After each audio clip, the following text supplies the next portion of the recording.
Once upon a time, in a vast and prosperous kingdom, nestled between towering mountains and meandering rivers, lived a renowned monk who lived in a simple monastery on the edge of a sacred forest, where the scent of blooming jasmine wafted in the wind, and the sound of temple bells echoed through the valleys.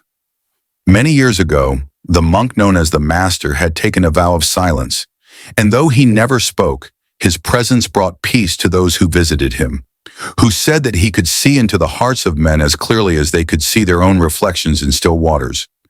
The poor and the powerful wanted his wisdom, but the Master answered only with gestures, symbols, or a deep silent gaze.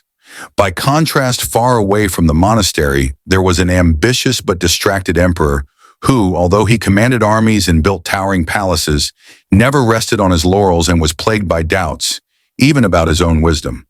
One day he heard of an enlightened monk who knew everything and was greatly admired. So driven by curiosity and doubt, he declared, "If this master is really wise, let him prove it to me. I'm going to ask him 3 questions, and although he does not speak, I am still curious to know whether this master possesses true wisdom." With these questions in mind, the emperor, accompanied by his guards, scholars, and ministers, marched toward the monastery, and as they rode through the village, with their golden banners fluttering in the wind, the people murmured prayers when they heard that the emperor was going to visit the holy monk. But the emperor did not realize that the journey he was preparing to test the wisdom of the master would affect his future. Arriving at the monastery, the emperor wasted no time. He went up to the silent master and said, "Master, I have come with a challenge. A treasure has gone missing from the palace, and I suspect that one of the 3 servants standing in front of me may be a thief. I have heard that you, Master, are renowned for your insight into all things, so please tell me, which of them is the thief?" The emperor's voice was tinged with authority and suspicion, but the master remained calm as the master turned his gaze to the 3 servants. The first servant's hands were trembling slightly, though he clenched them tightly in an attempt to steady himself. The second servant averted his gaze and shifted uncomfortably under the master's gaze. The third servant stood very calmly, his breathing even and his expression neutral. The guru said nothing. Instead, he reached for a simple clay bowl filled with fresh water. He took a lotus petal from his robe and gently placed it on the surface of the water. The petal flowed effortlessly, swaying with the ripples. Then in a long silence, the master drew a circle on the surface of the water with his fingertips and then looked at the emperor. "The truth is like a lotus flower, floating freely on the still waters. Did the master know that I had the answer in my heart long ago?" The emperor recited aloud, interpreting the monk's silent teachings. At that moment, the first servant gasped, his face white, his trembling hands clenched into fists, beads of sweat breaking out on his forehead. He took a step back as if wishing to disappear into the shadows, but it was too late. His guilt was heavier than the silence itself. The emperor ordered, "Seize him!" The guards rushed forward and the servant fell to his knees. It could be said that all of this had exposed the servant's guilt before the emperor had even said a word. The emperor narrowed his eyes and looked at the Grand Master in surprise. It could be said that the Grand Master had revealed the answer in the emperor's heart without a single word. But he was not willing to admit defeat so easily. He still had 2 more questions to ask. Although the master had impressed the emperor through hints, he still didn't believe in the master's true wisdom. He leaned forward. His voice was more low but not too firm. The emperor asked, "Master, if you are truly enlightened, please answer me. Is my empress faithful to me?" At this point, a quiet tension hung over the temple, and even the wind seemed to have stilled, as if waiting for the master's answer. The Grand Master did not speak. Instead, he put his hand into his robe and took out a candle. The Grand Master moved gracefully and handed the candle to the emperor, then made a gesture towards the meditation hall of the temple.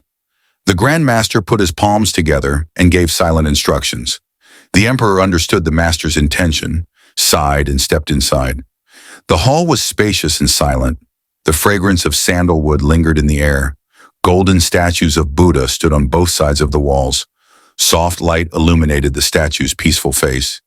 The emperor placed a candle in the center of the altar and lit the wick. At first, the flame burned steadily. Then a breeze blew, and the candle flame flickered wildly, twisting in different directions and casting restless shadows on the walls as the emperor watched silently, his thoughts disturbed by the erratic dance of light. When the emperor returned to the master, his expression was uncertain. For the first time, the master broke his vow of silence and said to the emperor, "A steady flame does not waver. If the heart is divided, so is its light." The emperor's breath caught in his throat and his thoughts drifted to the empress. The emperor's mind kept recalling images of why the empress' eyes were distant, why the empress's sudden absence, and why the empress' laughter no longer reached his eyes. The emperor had been blind to these signs in the past, but now standing before the master, the emperor could no longer ignore them.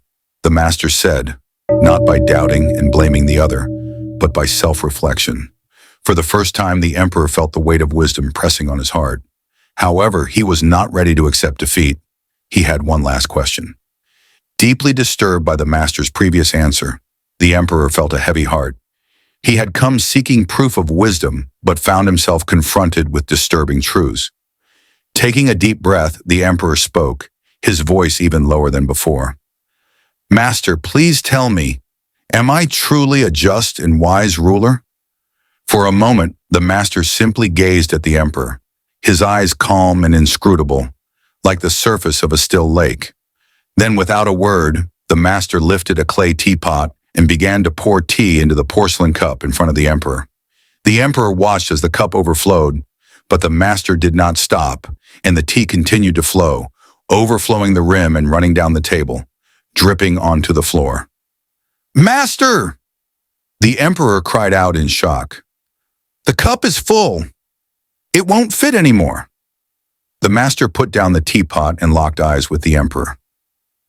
The master said, "Just as this cup is overflowing, so is the arrogant ego.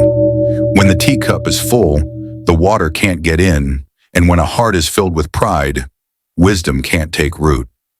The emperor fell silent, and in that moment he saw himself, not as a wise and just ruler, but as a man whose judgment was clouded by his own arrogance.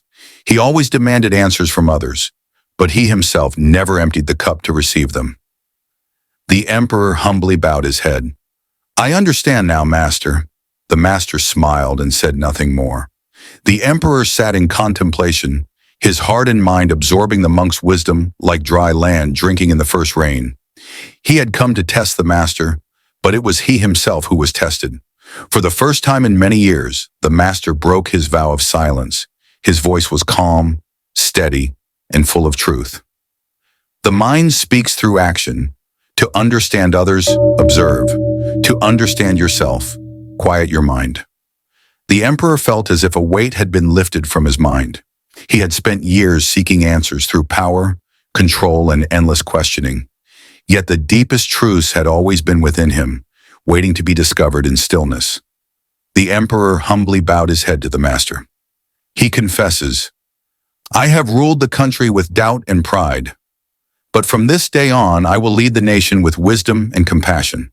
Without saying anything else, the guru turned towards a large Bodhi tree at the edge of the temple garden. There he sat quietly in meditation, his form unmoving and radiating peace. When the emperor left, he looked back one last time, and the master was sitting under the tree, his robe hanging down like flowing water, his face as serene as the rising sun. The emperor understood that true wisdom lies not in endless exploration, but in quiet comprehension.